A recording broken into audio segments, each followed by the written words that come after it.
ಫೋಕಸ್ಗೆ ಸ್ವಾಗತ. ನಾನು ಶ್ವೇತಾ. ಈಗ ಹೆಡ್ಲೈನ್ಸ್.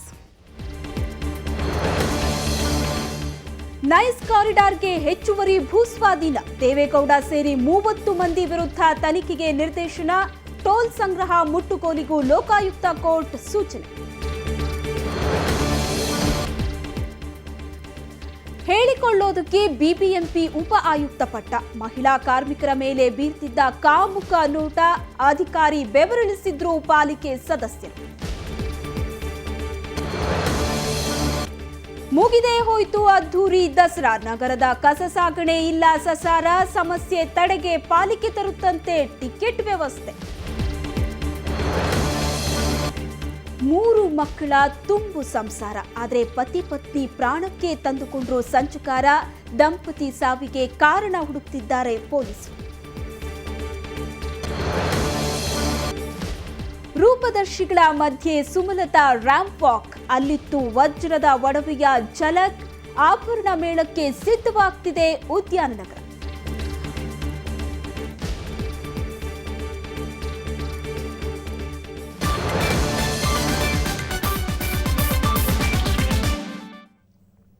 ನೈಸ್ ಕಾರಿಡಾರ್ಗೆ ಹೆಚ್ಚುವರಿಯಾಗಿ ಭೂಸ್ವಾಧೀನ ಮಾಡಿಕೊಂಡಿರುವುದರ ಬಗ್ಗೆ ಭಾರೀ ವಿರೋಧ ವ್ಯಕ್ತವಾಗಿತ್ತು. ಇದೀಗ ಲೋಕಾಯುಕ್ತ ಕೋರ್ಟ್ ಕೂಡ ತನಿಖೆಗೆ ಆದೇಶವನ್ನ ನೀಡಿದೆ. ಮಾಜಿ ಪ್ರಧಾನಿ ಎಚ್.ಡಿ. ದೇವೇಗೌಡ ಸೇರಿದಂತೆ 30 ಜನರ ವಿರುದ್ಧ ತನಿಖೆಗೆ ಆದೇಶವನ್ನ ನೀಡಲಾಗಿದೆ.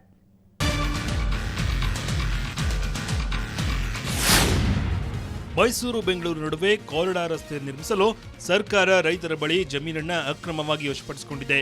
ಯಾವುದೇ ಮುಂಗಡ ಹಣವಿಲ್ಲದಿದ್ದರೂ ಟೆಂಡರ್ ನೀಡಲಾಗಿದೆ. ಕಂಪನಿ ಷರತ್ತು ಉಲ್ಲಂಘಿಸಿ ಟೋಲ್ ಫ್ರೀ ಸಂಗ್ರಹಿಸುತ್ತಿದೆ ಅಂತ ಆರೋಪಿಸಿ ಟಿ.ಜೆ. ಅಬ್ರಹಾಂ ಲೋಕಾಯುಕ್ತ ಕೋರ್ಟ್ಗೆ ದೂರು ನೀಡಿದ್ರು.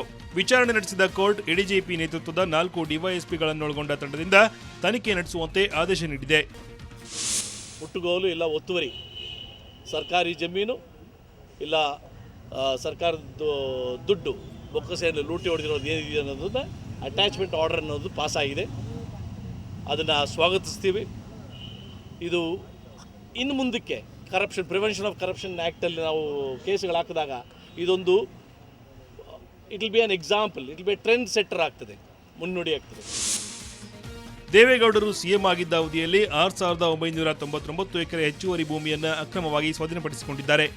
ಆ ಹೆಚ್ಚಿನ ಭೂಮಿಯನ್ನ ಅಜ್ಮಾರ್ ಮತ್ತು ಉಮಾಂಗ್ ಕಂಪನಿಗಳಿಗೆ ನೈಸ್ ಕಂಪನಿ ನೀಡಿದ್ದು, ನೈಸ್ ಮಾಲೀಕರಾದ ಅಶೋಕ್ ಕೇಣಿ ಮತ್ತು ಶಿವಕುಮಾರ್ ಕೇಣಿ ಮೇಲೆ ತನಿಖೆಗೆ ಆದೇಶಿಸಲಾಗಿದೆ. ನೈಸ್ ಕಂಪನಿ ಅಕ್ರಮ ಎಸಗುತ್ತಿದ್ರೂ ಅದಕ್ಕೆ ಯಾವುದೇ ಪ್ರತಿರೋಧ ಮಾಡಲಿಲ್ಲ ಅನ್ನೋದು ಎಸ್.ಎಂ. ಕೃಷ್ಣ ಮತ್ತು ದೇಶಪಾಂಡೆ ಮೇಲೆ ಮಾಡಿರುವ ಆರೋಪ. ಹೀಗಾಗಿ ಈ 4 ಸೇರಿದಂತೆ 30 ಜನರ ವಿರುದ್ಧ ಲೋಕಾಯುಕ್ತ ಕೋರ್ಟ್ ತನಿಖೆಗೆ ಆದೇಶ ಮಾಡಿದೆ. ಆದರೆ ವಿರೋಧ ಪಕ್ಷದ ನಾಯಕ ಸಿದ್ದರಾಮಯ್ಯಗೆ ಲೋಕಾಯುಕ್ತ ಕೋರ್ಟ್ ರಿಲೀಫ್ ನೀಡಿದೆ. ಇದಿಷ್ಟೇ ಅಲ್ಲ, ನೈಸ್ ಕಂಪನಿ ಸಂಗ್ರಹಿಸಿರುವ 2 ವರ್ಷ ಅವಧಿಯ ಟೋಲ್ ಫೀ ಮುಟ್ಟುಗೋಲು ಹಾಕಿಕೊಳ್ಳುವಂತೆ ಸೂಚಿಸಿದೆ. ಜೊತೆಗೆ ಅಜ್ಮಾರ್ ಮತ್ತು ಉಮಾಂಗ್ ಕಂಪನಿಗಳಿಗೆ ನೀಡಿರುವ ಜಮೀನನ್ನ ಶೋಕಾಸ್ ನೋಟಿಸ್ ನೀಡಿ ಸ್ವಾಧೀನಪಡಿಸಿಕೊಳ್ಳಲು ರಾಜ್ಯ ಸರ್ಕಾರಕ್ಕೆ ಸೂಚಿಸಿದೆ. ನವೆಂಬರ್ 27ಕ್ಕೆ ವರದಿ ನೀಡುವಂತೆ ಲೋಕಾಯುಕ್ತ ತಂಡಕ್ಕೆ ಸೂಚಿಸಲಾಗಿದೆ. ಒಟ್ಟಿನಲ್ಲಿ ರೈತರ ಪರ ನೈಸ್ ವಿರುದ್ಧ ಹೋರಾಟ ಮಾಡುತ್ತಿದ್ದ ದೇವೇಗೌಡರಿಗೆ ಮಾತ್ರ ಈ ಪ್ರಕರಣದಿಂದ ಹಿನ್ನಡೆಯಾಗಿದೆ. ಯಾರ ಬಂಡವಾಳ ಎಷ್ಟು ಅನ್ನುವುದು ತನಿಖೆಯ ವರದಿ ಬಂದ ನಂತರವಷ್ಟೇ ಗೊತ್ತಾಗಲಿದೆ. ಬೆಂಗಳೂರಿನಿಂದ ಕ್ಯಾಮರಾಮನ್ ಹತಿಕ್ ಜೊತೆ ಮಾರುತಿ ಪಾವಗಡ, ಸುವರ್ಣ ನ್ಯೂಸ್. ಇವತ್ತು ಜಯನಗರದ ಬಿಬಿಎಂಪಿ ಕಚೇರಿಯಲ್ಲಿ ಗಲಾಟೆ ಜೋರಾಗಿತ್ತು. ಪಾಲಿಕೆಯ ಸಿಬ್ಬಂದಿಯೆಲ್ಲ ಸೇರಿ ಇಲ್ಲಿನ ಉಪ ಆಯುಕ್ತರನ್ನ ತರಾಟೆಗೆ ತೆಗೆದುಕೊಂಡಿದ್ರು. ಇದಕ್ಕೆಲ್ಲ ಏನ್ ಕಾರಣ? ಈ ಸ್ಟೋರಿ ನೋಡಿ.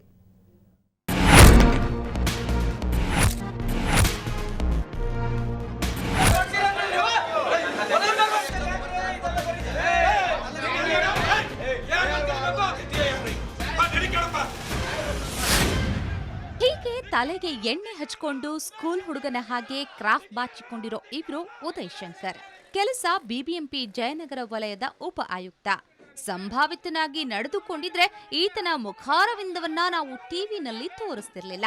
ಆದ್ರೆ ಈ ಮಹಾನುಭಾವ ತನ್ನ ಕಚೇರಿಯಲ್ಲಿರೋ ಹೆಣ್ಮಕ್ಳ ಮೇಲೆ ಕಣ್ಣು ಹಾಕಿದ್ದೇ ಹಾಕಿದ್ದು.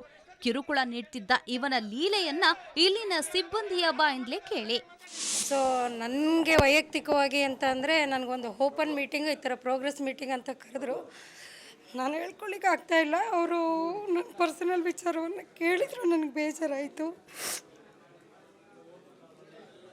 ಡೈಲಿ ನಮ್ಮ ಸೆಕ್ಷನ್ಗೇ ಬಂದ್ಬಿಡ್ತಾಯಿದ್ರು, ಬೇರೆ ಎಲ್ಲೂ ಹೋಗ್ತಾ ಇರಲಿಲ್ಲ.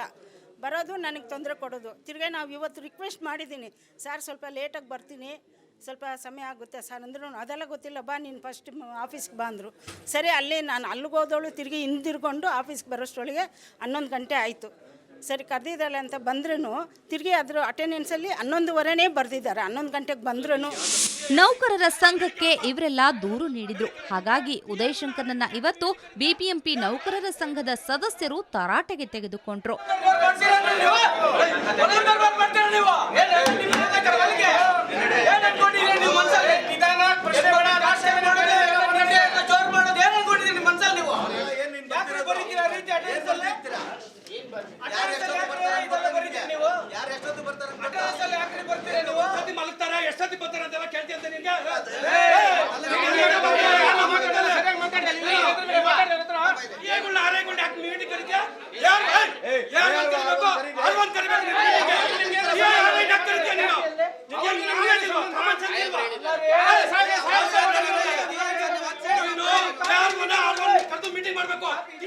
ಆದ್ರೆ ಈತ ಕೂಡ ಎಲ್ಲಾ ತಪ್ಪಿತಸ್ಥರು ಹೇಳುವಂತೆ ತಾನೇನೂ ಮಾಡಲಿಲ್ಲ ಅಂದ್ರು.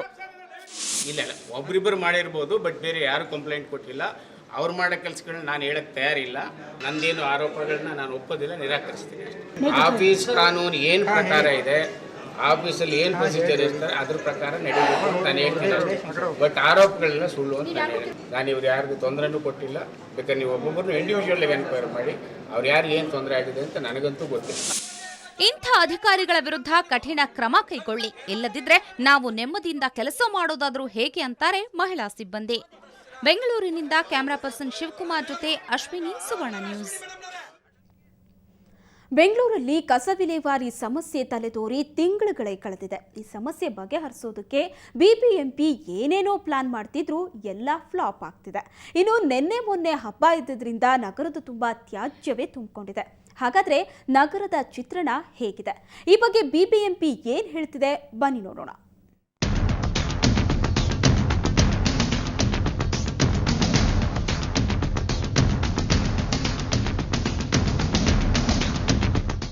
ದಸರಾ ಹಬ್ಬವೇನೋ ಧೂಮ್ಧಾಮ್ ಆಗಿ ಮುಗಿದು ಹೋಯಿತು. ಬೆಂಗಳೂರಿನ ನಿಜವಾದ ಸಮಸ್ಯೆ ಈಗ ಶುರುವಾಗಿದೆ. ಹೌದು, ಹಬ್ಬದ ಬೆನ್ನಲ್ಲೇ ಕಸದ ರಾಶಿ ಬೃಹದಾಕಾರವಾಗಿ ಬೆಳೆದಿದೆ. ಎಲ್ಲಿ ಕಣ್ಣು ಹಾಯಿಸಿದ್ರೂ ಬಾಳೆಕಂಬ, ಹೂವಿನ ತ್ಯಾಜ್ಯದ ದೃಶ್ಯ ಕಣ್ಣಿಗೆ ರಾಚುತ್ತಿದೆ. ನಗರದ ಕೆಆರ್ ಮಾರುಕಟ್ಟೆ, ಚಿಕ್ಕಪೇಟೆಯ ಪ್ರಾಥಮಿಕ ಶಾಲೆಯ ಆವರಣವಂತೂ ಕಸದಿಂದ ತುಂಬಿ ಹೋಗಿದೆ.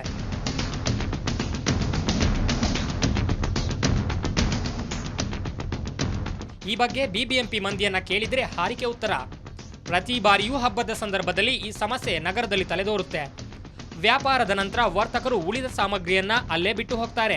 ಇದನ್ನು ತಡೆಗಟ್ಟುವುದಕ್ಕೆ ಪಾಲಿಕೆ ಟಿಕೆಟ್ ವ್ಯವಸ್ಥೆ ಕಲ್ಪಿಸಲು ಚಿಂತಿಸುತ್ತಿದೆ ಅಂತಾರೆ ಆರೋಗ್ಯ ಸ್ಥಾಯಿ ಸಮಿತಿ ಅಧ್ಯಕ್ಷ ವೆಂಕಟೇಶ್ ಬಾಬು.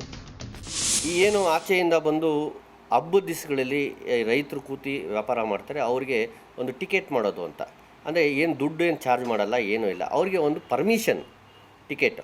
ಆ ಮಿಕ್ಕಿರೋದನ್ನ ಏನು ಮಾಡ್ತಾನೆ ಅಂತ ಅವನು ಬರ್ಕೊಟ್ಟು ಅಥವಾ ಅದಕ್ಕೆ ಏನು ಅಂತ ರೆಮಿಡಿ ಅವರೇ ಹೇಳಿದ್ರೆ ಮಾತ್ರ ಅದು ಟಿಕೆಟ್ ಕೊಡುವಂಥದ್ದು ವ್ಯವಸ್ಥೆ. ಒಟ್ನಲ್ಲಿ ಕಸ ವಿಲೇವಾರಿ ಸಮಸ್ಯೆ ದಿನೇ ದಿನೇ ಹೆಚ್ಚಾಗ್ತಿದ್ದು, ಬಿಬಿಎಂಪಿ ಈ ಸಮಸ್ಯೆ ಬಗೆಹರಿಸಲು ಇನ್ನಿಲ್ಲದ ಸಾಹಸ ಮಾಡ್ತಿದೆ. ಇದೀಗ ಈ ಹೊಸ ಟಿಕೆಟ್ ವ್ಯವಸ್ಥೆಯಿಂದ ಅದೇನು ಸುಧಾರಣೆ ಆಗುತ್ತೋ ಕಾದು ನೋಡಬೇಕು.